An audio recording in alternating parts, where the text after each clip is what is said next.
एफडीएच्या या धडक कारवाईनंतर हायकोर्टानं ताशेरे ओढलेत। खासगी आस्थापनांवरच कारवाई का असा सवाल कोर्टानं उपस्थित केला। केवळ खासगी आस्थापनांवरच कठोर कारवाई नको असं कोर्टाचं म्हणणं आहे। मंत्र्यांच्या हॉटेल्सवर काय कारवाई केली? मंत्रालय, सरकारी, निमसरकारी खानावळी यांच्या तपासणीचा अहवाल द्या। एफडीएला शुक्रवारपर्यंत अहवाल सादर करण्याचे कोर्टाने निर्देश दिलेत। राज्यात अन्न आणि औषध प्रशासनाच्या धडक कारवाईवर हायकोर्टानं ताशेरे ओढलेत। एफडीएच्या या धडक कारवाईवर हायकोर्टानं काही सवाल उपस्थित केलेत। फक्त खासगी आस्थापनांवरच कारवाई का होती असा सवाल प्रामुख्यानं हायकोर्टानं उपस्थित केलाय आणि याच संदर्भात एफडीएला शुक्रवारपर्यंत अहवाल सादर करण्याचे म्हणजेच उद्यापर्यंत अहवाल सादर करण्याचे हायकोर्टाने निर्देश दिलेले आहेत। तुकाराम मुंढे यांनी गेल्या काही दिवसांपासून अनेक ठिकाणी कारवाई केली। जिथे अस्वच्छता आहे, जिथे नियमांचं पालन होत नाहीये अशा ठिकाणी कारवाई करून ती ठिकाणं बंद करण्यात आली आहेत आणि त्यानंतर त्यांच्या प्रतिक्रिया देखील समोर आल्या की हे सगळे जनतेसाठी आहे, जनतेचं आरोग्य नीट राहावं, स्वस्थ राहावं यासाठी ती कारवाई केली जाते। पण या सगळ्या धडक कारवाईनंतर आता हायकोर्टाने एफडीएवरती ताशेरे ओढलेत।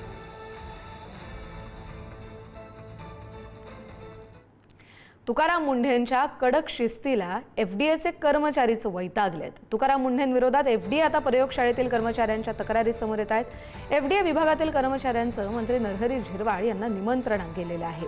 निवेदनावर 29 अधिकारी आणि कर्मचाऱ्यांच्या सह्या देखील आहेत। एफडीए अधिकाऱ्यांना शनिवारी आणि रविवारी देखील काम करावं लागतंय।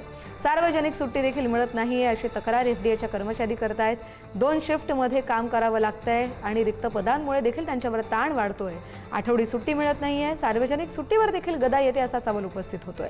तुकाराम मुंढेंनी धडाका लावलाय पण कर्मचारी मात्र तक्रारी करतायत। या संदर्भातले अपडेट घेऊया आपले प्रतिनिधी सुमित पवार यांच्याकडून। सुमित, काय स्वरूपाची ही तक्रार आहे? छत्रपती संभाजीनगरच्या राज्य अन्न व औषध प्रयोगशाळेत सर्व काही अलबल असल्याचे या ठिकाणी आपल्याला बघायला मिळत आहे।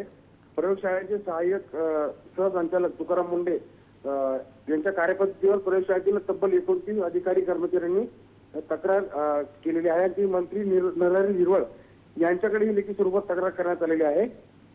15 जुलै रोजी पाठवण्यात आलेल्या या निवेदनात 2 शिफ्टमध्ये काम करण्याचा निर्णय शनिवार, रविवार आणि सार्वजनिक सुट्टीच्या दिवशी कामाचे आदेश तुकाराम मुंढे यांनी दिले होते। त्यामुळे कुठेतरी यामुळे आमच्या गुणवत्तेवर परिणाम होत असल्याचे, तपासणीवर परिणाम होत असल्याची तक्रार यात पत्रात करण्यात आलेली आहे। त्यामुळे कुठेतरी या विभागात मोठ्या प्रमाणात अलबेल असल्याचे बघायला मिळत आहे। बरं, धन्यवाद सुमित दिलेल्या माहितीसाठी।